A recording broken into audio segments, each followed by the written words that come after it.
Hello everyone, तो कैसे हैं आप सब लोग। आई होप आप लोग अच्छे होंगे, अपना और अपनी पढ़ाई का ध्यान बहुत अच्छे तरीके से रख रहे होंगे। जैसा कि आप सभी जानते हैं, थंबनेल में आपने देख ही लिया होगा, आज हम किन के बारे में बात करने वाले हैं। आज हम बात करने वाले हैं सी राजगोपालाचारी जी के बारे में।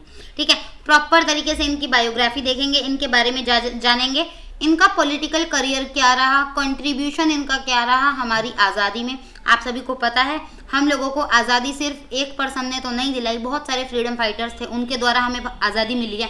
ठीक है, तो सब चीज़ों को हम लोग डिस्कस करेंगे, इनके बारे में जो जो इंपॉर्टेंट चीज़ें हैं, कौन से ईयर में इनको भारत रत्न से नवाजा गया था, सारी चीज़ें इंपॉर्टेंट डिस्कशन इनके बारे में करने वाले हैं।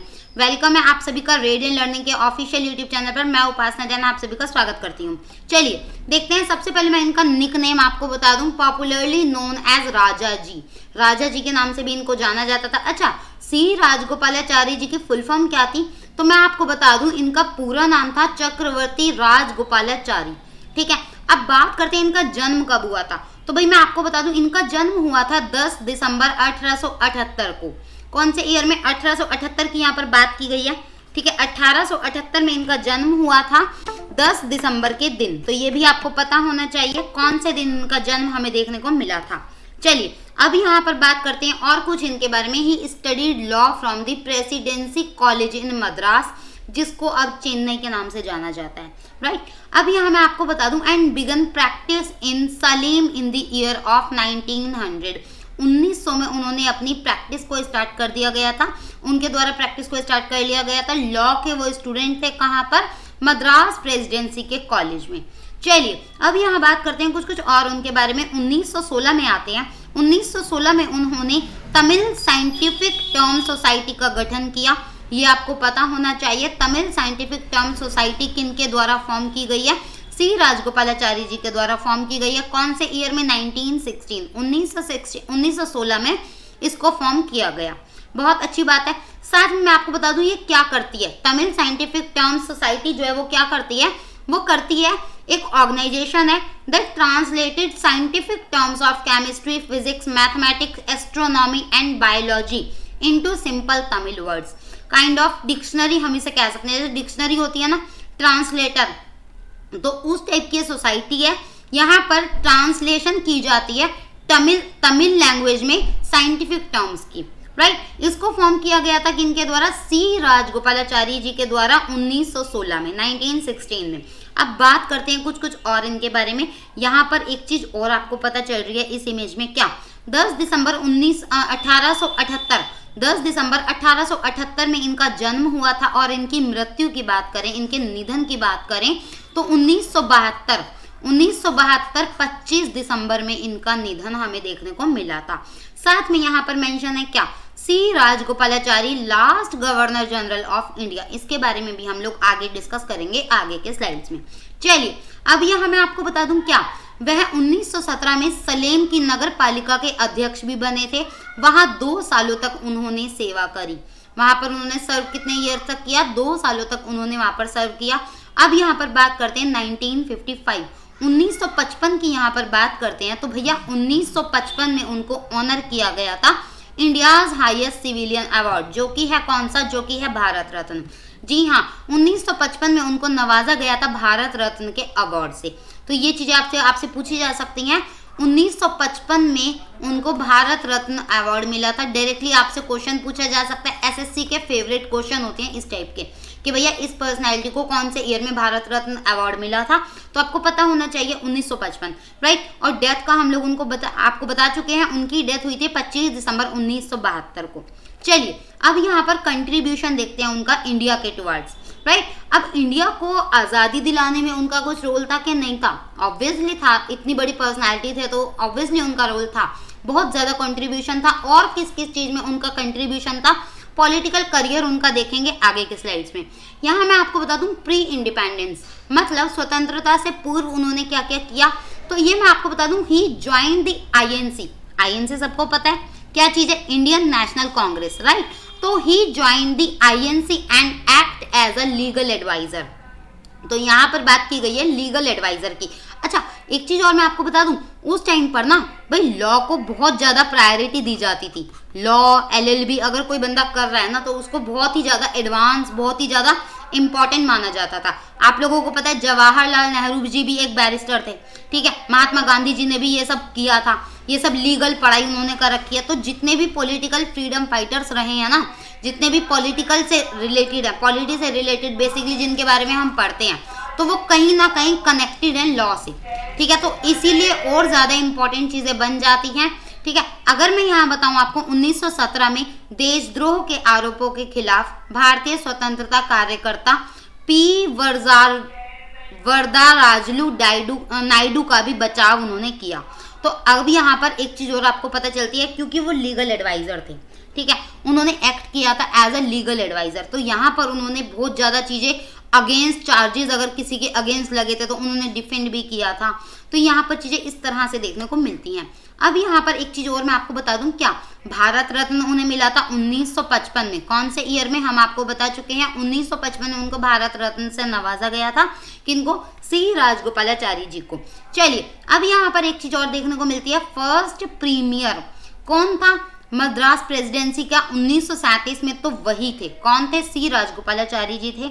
ही was elected as the first premier of the Madras presidency in 1937, right. अब यह बात करते हैं 1939 की। क्रोनोलॉजी ऑर्डर में चल रही हैं सारी चीजें, ठीक है। 1939 की अगर बात करें तो 1939 में राजगोपालाचारी जी ने एक स्टेप उठाया।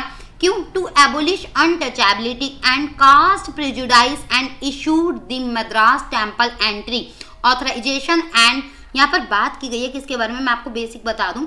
1939 में अस्पृश्यता और जातिगत पूर्वाग्रह को खत्म करने के लिए एक कदम उठाया। किनके द्वारा उठाया गया? सी राजगोपालाचारी जी के द्वारा उठाया गया, ठीक है। और मद्रास मंदिर में प्रवेश प्राधिकरण और क्षतिपूर्ति अधिनियम जारी किया गया। तो ये सारे स्टेप्स उनके द्वारा उठाए गए 1939 में। चलिए, after the Madras temple entry authorisation Dalits were allowed to enter inside temples. तो ये बहुत बढ़िया चीज हुई।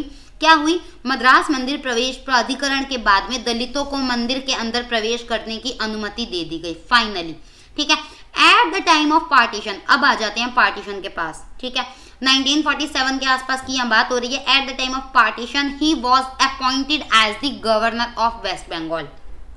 तो ये आपको पता होना चाहिए, क्या वेस्ट बंगाल के गवर्नर उनको अपॉइंट किया गया कब? 1947 के आसपास, राइट। हिस्ट्री में प्रॉपर तरीके से समृद्ध सर ने क्लियर किया होगा आप लोगों को, अगर ये टॉपिक चल रहा होगा, नहीं तो पॉलिटी में भी क्लियर हो जाएगा, ठीक है। 1947 की अगर बात करें, in 1947 during the absence of lord Mountbatten the last British viceroy and independent India's first governor general, कौन? C Rajagopalachari was temporarily chosen to hold the office.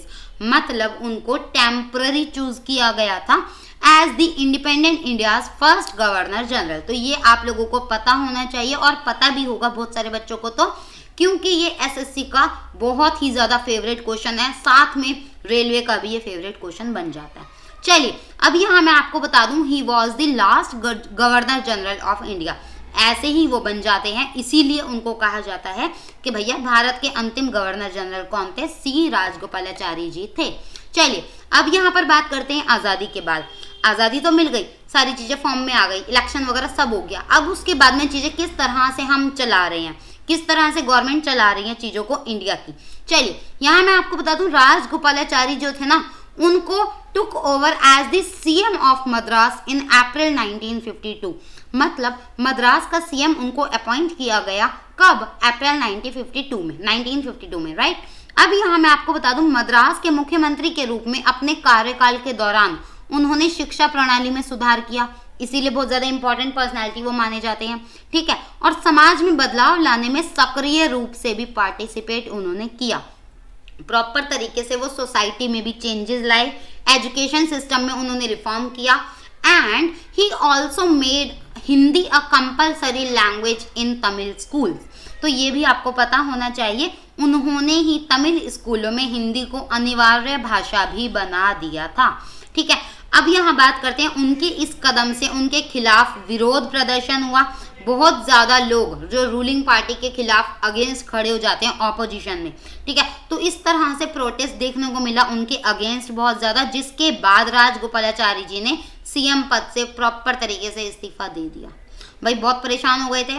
किसने परेशान कर दिया था? अगेंस्ट जो उनके थे प्रोटेस्ट जिन्होंने किया था उनके द्वारा उनको बहुत परेशान किया गया, बहुत टॉर्चर किया गया, बहुत मेंटली टॉर्चर किया गया, ऐसा बताया जाता है बुक्स में, राइट। हमें पता नहीं है कोई सोर्स, प्रॉपर सोर्स नहीं, बट हाँ ऐसा ही पढ़ा जाता है, ऐसा ही बताया जा रहा है उनके बारे में।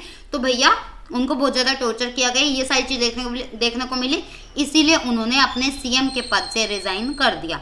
चलिए अब उसके बाद चीज़ें किस तरह से चली, तो वह एक सामाजिक रूढ़िवादी के पर्सन थे, सामाजिक रूढ़िवादी वाले पर्सनालिटी थे वो, लेकिन एक मुक्त बाजार अर्थव्यवस्था की वकालत करते थे।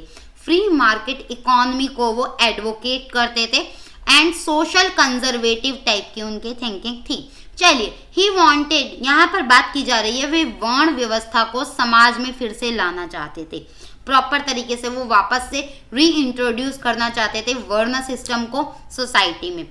यहाँ मैं आपको बता दूं वह समाज के लिए धर्म के महत्व में भी विश्वास रखते थे। साथ में 1950 में सरदार पटेल की मृत्यु के बाद राजगोपालाचारी जी को गृह मंत्री बनाया गया। तो यहाँ पर आपको ये पता होना चाहिए 1950 की बात यहाँ पर कही गई है 1950 के आसपास, ठीक है। 1950 में सरदार पटेल जी की मृत्यु देखी गई थी, ठीक है, और उनके बाद ही राजगोपालाचारी जी को होम मिनिस्टर बनाया गया, ठीक है। अब यहाँ पर मैं एक चीज़ और बता दूं, सरदार पटेल जी की भी ऑडियो बायोग्राफी इसी चैनल पर पड़ी हुई है, आई बटन पे आपको मिल जाएगी, वो भी देख लीजिएगा। साथ में बात करते हैं 1959 में उन्होंने भारतीय राष्ट्रीय कांग्रेस से इस्तीफा दे दिया और स्वतंत्र पार्टी की स्थापना करी। फिर उन्होंने अपनी प्रॉपर तरीके से अपनी पार्टी बना ली, ठीक है। उन्होंने आईएनसी से इस्तीफा दे दिया, भाई उन्हें बहुत सारी चीज़ें लगी होंगी इसलिए उन्होंने आईएनसी से भी इस्तीफा दे दिया, समझ में नहीं आया होगा। चलिए अब यहाँ बात करते हैं प्रॉपर तरीके से उनका जो रोल था ना फ्रीडम स्ट्रगल में, उसके बारे में कुछ बातें कर लेते हैं। असहयोग आंदोलन, सबने पढ़ा है इसके बारे में? नहीं पढ़ा? मैं बता देती हूँ।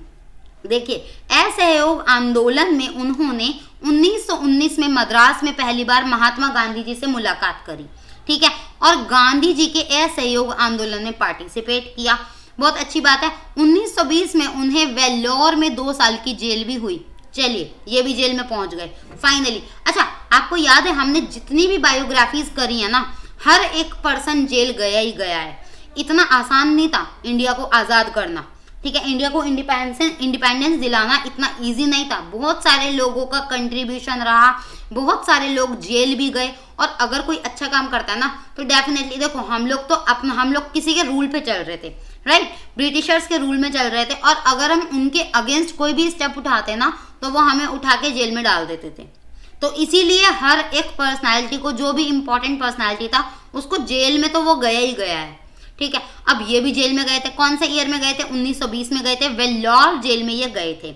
चलिए अपनी रिहाई के बाद उन्होंने गांधी के हिंदू मुस्लिम सद्भाव और अस्पृश्यता के उन्मूलन के सिद्धांतों को बढ़ावा देने के लिए अपना आश्रम खोल लिया। चलिए खादी के भी वो समर्थक थे, तो ये भी पूछा जा सकता है, स्टेटमेंट बेस्ड क्वेश्चन आ सकता है या फिल इन द ब्लैंक्स करके क्वेश्चन आ सकता है एसएससी के एग्जाम में।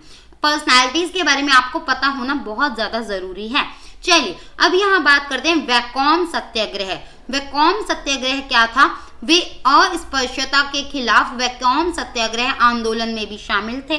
दांडी मार्च की अगर बात करें, जब गांधी जी ने 1930 में नमक कानून तोड़ने के लिए दांडी मार्च का नेतृत्व किया, तो राजगोपालाचारी जी ने मद्रास प्रेसिडेंसी के वेदराणमन में एक समान मार्च निकाला था। तो वहां पर वो कर रहे थे, यहाँ पर गांधी जी कर रहे थे। इसी तरह से उन्होंने सपोर्ट किया, किन्होंने? सी राजगोपालाचारी जी ने, अल्टीमेटली महात्मा गांधी एमजी को। चलिए अब यहाँ बात करते हैं गांधी जी के अखबार यंग इंडिया के संपादक भी वो बने थे। कौन बने थे वो? He also become the editor of Gandhi's newspaper that is young India. Young India का न्यूज़पेपर आपसे डायरेक्टली पूछा जा सकता है किसका न्यूज़पेपर है, कौन से पर्सनालिटी से रिलेटेड है, तो आपको पता होना चाहिए गांधी जी से रिलेटेड है, और वो एडिटर वहां रहे थे कौन? सी राजगोपालाचारी जी। चलिए अब यहाँ बात करते हैं क्विट इंडिया मूवमेंट की। क्विट इंडिया मूवमेंट हम लोग को सबको पता होगा, इसके बारे में तो बहुत ज्यादा पता होगा, ठीक है। भारत छोड़ो आंदोलन के दौरान राजगोपालाचारी जी ने गांधी जी का विरोध किया था, फाइनली उन्होंने भी विरोध किया था। चलिए उसके बाद अगर हम बात करें, उनका विचार था कि अंततः देश छोड़ने वाले थे, इसीलिए एक और सत्याग्रह शुरू करना एक अच्छा निर्णय नहीं था।